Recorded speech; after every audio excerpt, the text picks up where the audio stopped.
ನನ್ನನ್ನು ಜೈಲಿಗೆ ಕಳುಹಿಸೋ ಪ್ರಯತ್ನ ಅಂತ ಹೇಳಿಬಿಟ್ಟು ಡಿಕೆ ಶಿವಕುಮಾರ್ ಅವರು ಹೇಳಿಕೆ ಕೊಟ್ಟಿದ್ರು. ಸದ್ಯ ಡಿಕೆ ಶಿವಕುಮಾರ್ ವಿರುದ್ಧ ಪ್ರಹ್ಲಾದ್ ಜೋಶಿ ಅವರು ವಾಗ್ದಾಳಿಯನ್ನ ನಡೆಸಿದ್ದಾರೆ. ನೋಡಿ, ತಪ್ಪು ಮಾಡಿದ್ರೆ ಜೈಲಿಗೆ ಹೋಗ್ತಾರೆ ಅಂತ ಹೇಳಿಬಿಟ್ಟು ಜೋಶಿ ಅವರು ಹೇಳಿಕೆ ಕೊಟ್ಟಿದ್ದಾರೆ. ಸಿಎಂ ಅಂತ ಅಂದ್ರೆ ಸರ್ವಾಧಿಕಾರಿ ಅಲ್ಲ ಅಂತ ಹೇಳಿಬಿಟ್ಟು ಡಿಕೆ ಶಿವಕುಮಾರ್ ಅವರಿಗೆ ಟಾಂಗ್ ಕೊಟ್ಟಿದ್ದಾರೆ ಪ್ರಹ್ಲಾದ್ ಜೋಶಿ. ಟೌನ್ಶಿಪ್ ವಿಚಾರದಲ್ಲಿ ರೈತರನ್ನ ಮೊದಲು ಮನವೊಲಿಸಬೇಕಿತ್ತು ಅಂತ ಕಿವಿ ಮಾತು ಹೇಳಿದ್ದಾರೆ.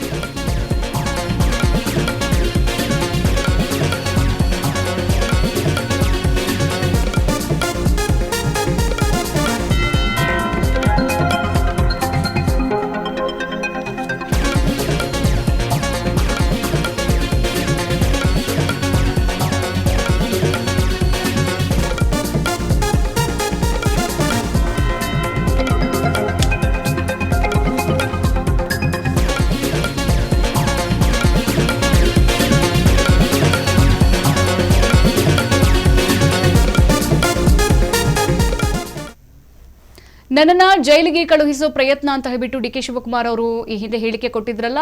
ಎಚ್.ಡಿ. ಕುಮಾರಸ್ವಾಮಿ ಅವರಿಗೆ ನಾನು ಮುಖ್ಯಮಂತ್ರಿ ಆಗಿರೋದೇ ಇಷ್ಟ ಇಲ್ಲ, ನನ್ನನ್ನ ಜೈಲಿಗೆ ಕಳಿಸಬೇಕು ಅಂತ ಅವ್ರು ಕಾದು ಕುಳಿತಿದ್ದಾರೆ ಅಂತ ಹೇಳಿ ಸದ್ಯ ಡಿಕೆ ಶಿವಕುಮಾರ್ ಅವರ ಈ ಒಂದು ಸ್ಟೇಟ್ಮೆಂಟ್ಗೆ ಪ್ರಹ್ಲಾದ್ ಜೋಶಿ ಅವರು ಈಗ ರಿಯಾಕ್ಟ್ ಮಾಡಿದ್ದಾರೆ. ತಪ್ಪು ಮಾಡಿದ್ರೆ ಜೈಲಿಗೆ ಹೋಗ್ತಾರೆ ಅಂತ ಹೇಳಿದ್ದಾರೆ ಜೋಶಿ. ಮತ್ತೊಂದು ಕಡೆಗೆ ಸಿಎಂ ಅಂದ್ರೆ ಸರ್ವಾಧಿಕಾರಿ ಅಲ್ಲ ಅಂತ ಹೇಳಿಬಿಟ್ಟು ಟಾಂಗ್ ಕೊಟ್ಟಿದ್ದಾರೆ. ಸದ್ಯ ಟೌನ್ಶಿಪ್ ವಿಚಾರದಲ್ಲಿ ರೈತರನ್ನ ನೀವು ಮೊದಲು ಮನವೊಲಿಕೆ ಮಾಡಬೇಕಿತ್ತು, ಅವ್ರು ಮನವೊಲಿಸಿ ನೀವು ಮಾತಾಡಬೇಕಿತ್ತು. 3 ವರ್ಷಗಳ ಬಳಿಕ ಟೌನ್ಶಿಪ್ ಮೇಲೆ ಯಾಕೆ ಇಲ್ದಿರುವಂತ ಆಸಕ್ತಿ, ಈಗ ಯಾಕೆ ಪ್ರಸ್ತಾಪ ಮಾಡ್ತಿದ್ದೀರಾ?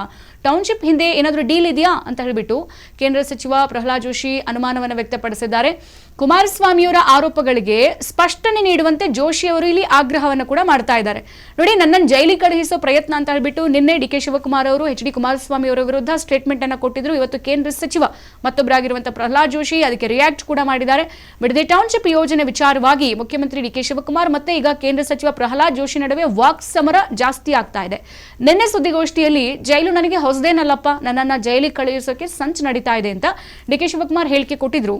ಈ ಹೇಳಿಕೆಗೆ ಇವತ್ತು ಪ್ರತಿಕ್ರಿಯೆ ಕೊಟ್ಟಿದ್ದಾರೆ ಕೇಂದ್ರ ಸಚಿವ ಪ್ರಹ್ಲಾದ್ ಜೋಶಿ. ಯಾರು ನಿಮ್ಮನ್ನ ಜೈಲಿಗೆ ಕಳುಹಿಸೋದಿಲ್ಲ, ಯಾರೇ ಆಗ್ಲಿ ತಪ್ಪು ಮಾಡಿದ್ದಾರೆ ಅಂತಂದ್ರೆ ಕಾನೂನು ಪ್ರಕಾರ ಜೈಲಿಗೆ ಹೋಗ್ಲೇಬೇಕು, ಉಪ್ಪು ತಿಂದ್ರೆ ನೀರು ಕುಡಿಲೇಬೇಕಲ್ಲ, ಅದೇ ರೀತಿ ಅಂತ ಹೇಳಿ ತಿರುಗೇಟ್ ಕೊಟ್ಟಿದ್ದಾರೆ.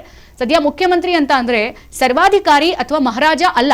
ಜೈಲಿನ ಬಗ್ಗೆ ಈಗಲೇ ಯಾಕೆ ನೀವು ಮಾತನಾಡ್ತಿದ್ದೀರಿ? ನೀವೇನಾದ್ರೂ ತಪ್ಪು ಮಾಡಿದ್ದೀರಾ? ಇದು ಜನರ ಅನುಕಂಪ ಪಡೆಯುವ ಪ್ರಯತ್ನ ಅಷ್ಟೇ ಅಂತ ಜೋಶಿ ಇಲ್ಲಿ ಆರೋಪಿಸಿದ್ದಾರೆ.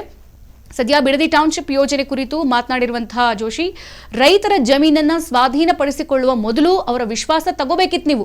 ರೈತರು ಪ್ರತಿಭಟನೆ ಆರಂಭಿಸಿದ ಬಳಿಕ ಆಮೇಲೆ ಹೋಗಿ ಮನವೊಲಿಕೆ ಮಾಡೋದೆಲ್ಲ ನಾಟಕ, ಇದು ಸರಿಯಲ್ಲ ಅಂತ ಹೇಳಿ ಪ್ರಹ್ಲಾದ್ ಜೋಶಿ ಅವರು ಕಿಡಿಕಾರಿದ್ದಾರೆ.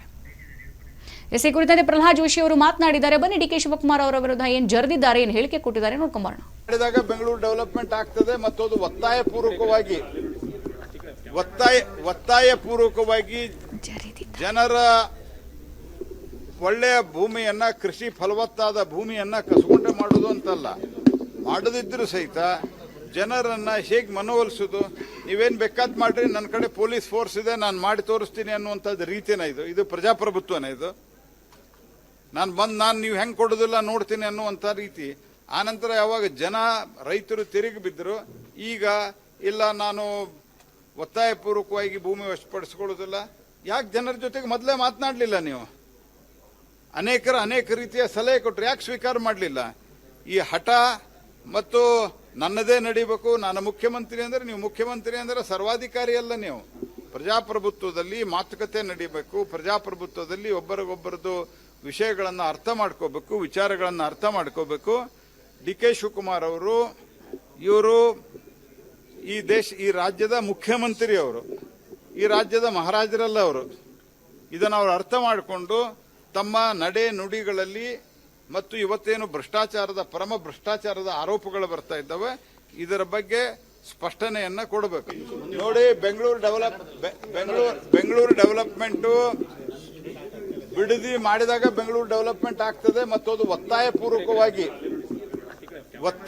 ಒತ್ತಾಯಪೂರ್ವಕವಾಗಿ ಜನರ ಒಳ್ಳೆಯ ಭೂಮಿಯನ್ನ, ಕೃಷಿ ಫಲವತ್ತಾದ ಭೂಮಿಯನ್ನ ಕಸುಗೊಂಡೆ ಮಾಡೋದು ಅಂತಲ್ಲ, ಮಾಡದಿದ್ರೂ ಸಹಿತ ಜನರನ್ನ ಹೇಗೆ ಮನವೊಲಿಸೋದು, ನೀವೇನ್ ಬೇಕಾದ್ ಮಾಡ್ರಿ, ನನ್ನ ಕಡೆ ಪೊಲೀಸ್ ಫೋರ್ಸ್ ಇದೆ, ನಾನು ಮಾಡಿ ತೋರಿಸ್ತೀನಿ ಅನ್ನುವಂಥದ್ದು ರೀತಿನ ಇದು ಪ್ರಜಾಪ್ರಭುತ್ವನೇ ಇದು. ನಾನು ನೀವು ಹೆಂಗ್ ಕೊಡೋದಿಲ್ಲ ನೋಡ್ತೀನಿ ಅನ್ನುವಂಥ ರೀತಿ. ಆನಂತರ ಯಾವಾಗ ರೈತರು ತಿರುಗಿ ಬಿದ್ದರು, ಈಗ ಇಲ್ಲ ನಾನು ಒತ್ತಾಯಪೂರ್ವಕವಾಗಿ ಭೂಮಿ ವಶಪಡಿಸಿಕೊಳ್ಳೋದಿಲ್ಲ, ಯಾಕೆ ಜನರ ಜೊತೆಗೆ ಮೊದಲೇ ಮಾತನಾಡಲಿಲ್ಲ ನೀವು? ಅನೇಕ ರೀತಿಯ ಸಲಹೆ ಕೊಟ್ಟರು, ಯಾಕೆ ಸ್ವೀಕಾರ ಮಾಡಲಿಲ್ಲ? ಈ ಹಠ ಮತ್ತು ನನ್ನದೇ ನಡಿಬೇಕು, ನಾನು ಮುಖ್ಯಮಂತ್ರಿ ಅಂದರೆ ನೀವು ಮುಖ್ಯಮಂತ್ರಿ ಅಂದರೆ ಸರ್ವಾಧಿಕಾರಿ ಅಲ್ಲ ನೀವು. ಪ್ರಜಾಪ್ರಭುತ್ವದಲ್ಲಿ ಮಾತುಕತೆ ನಡೀಬೇಕು, ಪ್ರಜಾಪ್ರಭುತ್ವದಲ್ಲಿ ಒಬ್ಬರಿಗೊಬ್ಬರದು ವಿಷಯಗಳನ್ನು ಅರ್ಥ ಮಾಡ್ಕೋಬೇಕು, ವಿಚಾರಗಳನ್ನು ಅರ್ಥ ಮಾಡ್ಕೋಬೇಕು. ಡಿ ಕೆ ಶಿವಕುಮಾರ್ ಅವರು ಇವರು ಈ ರಾಜ್ಯದ ಮುಖ್ಯಮಂತ್ರಿ, ಅವರು ಈ ರಾಜ್ಯದ ಮಹಾರಾಜರಲ್ಲ. ಅವರು ಇದನ್ನು ಅವರು ಅರ್ಥ ಮಾಡಿಕೊಂಡು ತಮ್ಮ ನಡೆ ನುಡಿಗಳಲ್ಲಿ ಮತ್ತು ಇವತ್ತೇನು ಪರಮ ಭ್ರಷ್ಟಾಚಾರದ ಆರೋಪಗಳು ಬರ್ತಾ ಇದ್ದಾವೆ, ಇದರ ಬಗ್ಗೆ ಸ್ಪಷ್ಟನೆಯನ್ನ ಕೊಡಬೇಕು. ನೋಡಿ, ಬೆಂಗಳೂರು ಡೆವಲಪ್ಮೆಂಟ್ ಬಿಡದಿ ಮಾಡಿದಾಗ